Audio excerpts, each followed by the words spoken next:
Hi, and thank you for visiting EmpireSecurityCameras.com. My name is Kyle, and I'm going to show you our brand new DVR, the ESDVR2.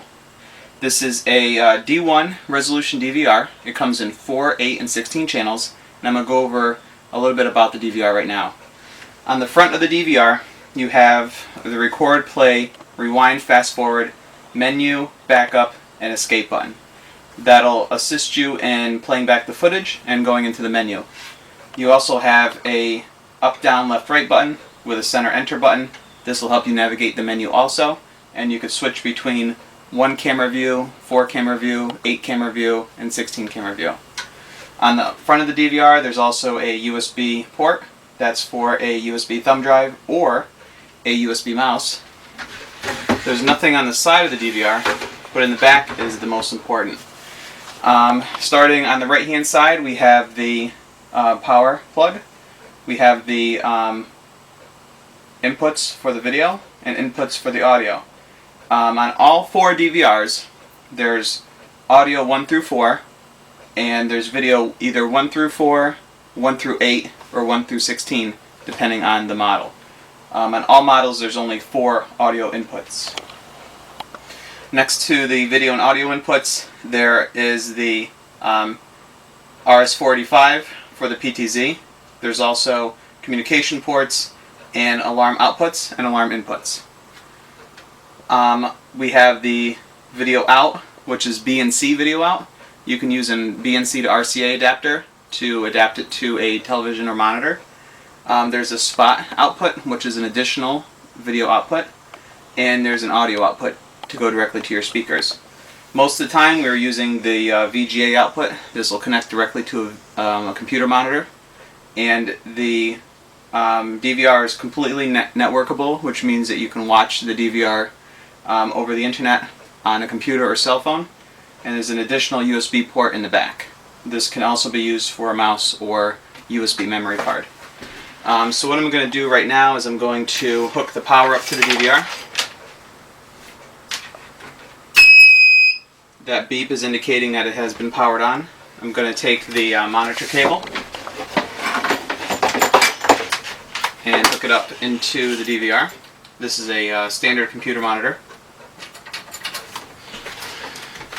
Now you can see the startup screen. It's going to go through a self-test to make sure that the DVR is performing 100%. And I just plugged the mouse into the USB port.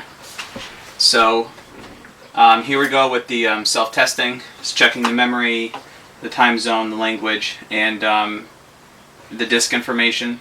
This DVR has a SATA input for up to a 2 terabyte SATA drive. There's only one SATA input, so you can put up to one 2 terabyte SATA drive. It'll also allow you to put 500 gigabyte or 1 terabyte, whatever you're looking for. This is the main footage of the DVR. This is a 4-channel DVR, so we have 4 spots for camera inputs. At the bottom we have the menu, as well as some shortcuts. Down here you can adjust single screen to 4 screen to 8 or 16 screen if you have an 8 or 16 channel DVR. By default the username is admin and the password is 123456. That information is in the owner's manual. So right now we're switching between 1 cameras to 4 cameras.